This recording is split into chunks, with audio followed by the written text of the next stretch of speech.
दिल्ली का शराब घोटाला क्या है?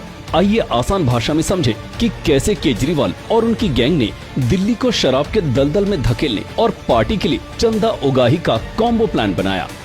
खुद को कट्टर ईमानदार बताने वाले केजरीवाल आज जिस घोटाले की वजह से जेल में हैं, उसमें ध्यान देने वाली बात है कि पुरानी शराब नीति में एक बोतल पर सरकार की कमाई 329.89 रुपए और केजरीवाल की नई शराब नीति में मात्र 8.32 रुपए होती है। यानी नई नीति से प्रति बोतल 321.57 रुपए का घाटा दिल्ली सरकार को हुआ।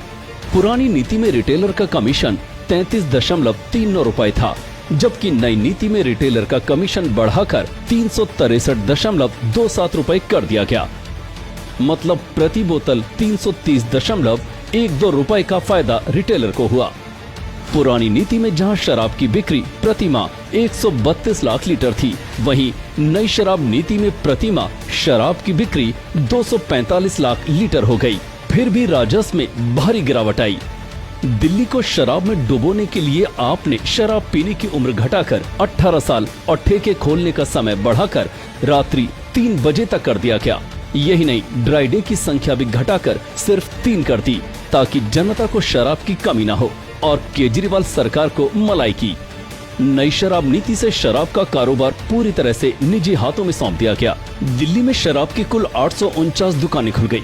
मंदिर और स्कूलों के बाहर भी शराब के ठेके खुल गए और जैसे ही इस नीति को लेकर जांच शुरू हुई, सिसोदिया ने शराब नीति वापस लेने की घोषणा कर दी। मनीष सिसोदिया ने ऐलान किया है कि 1 अगस्त से अब दिल्ली में पुरानी शराब नीति ही लागू होगी, यानी अब नई शराब नीति के तहत खुले सभी प्राइवेट दुकानें बंद हो जाएंगी। हालांकि केजरीवाल और उनकी भ्रष्ट कंपनी ने इस बात का जवाब कभी नहीं दिया कि अगर नई शराब नीति सही थी और उससे फायदा भी हो रहा था, तो केजरीवाल सरकार ने उसे वापस क्यों ले लिया। इसका जवाब जांच एजेंसियों और जनता को तब मिलने लगा जब केजरीवाल के साउथ गैंग से संबंध उजागर हुए। केजरीवाल एंड करप्ट कंपनी ने बीआरएस की केक कविता से भी 300 करोड़ रुपए रिश्वत ली थी।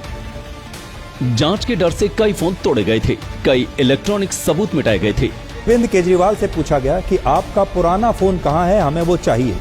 इस पर उन्होंने बताया कि वो नहीं जानते कि उनका पुराना मोबाइल फोन कहां चला गया, उन्हें नहीं पता। ईडी ने अदालत को बताया है कि 170 मोबाइल फोन्स ऐसे हैं जिन्हें इस मामले में जो आरोपी लोग हैं उन्होंने या तो नष्ट कर दिया है या उन्हें दोबारा से रीफॉर्मेट किया है। केजरीवाल ने जिस विजय नायर को अपना कार्यकर्ता बताया था, वो विजय नायर शराब घोटाले का मिडिलमैन निकला।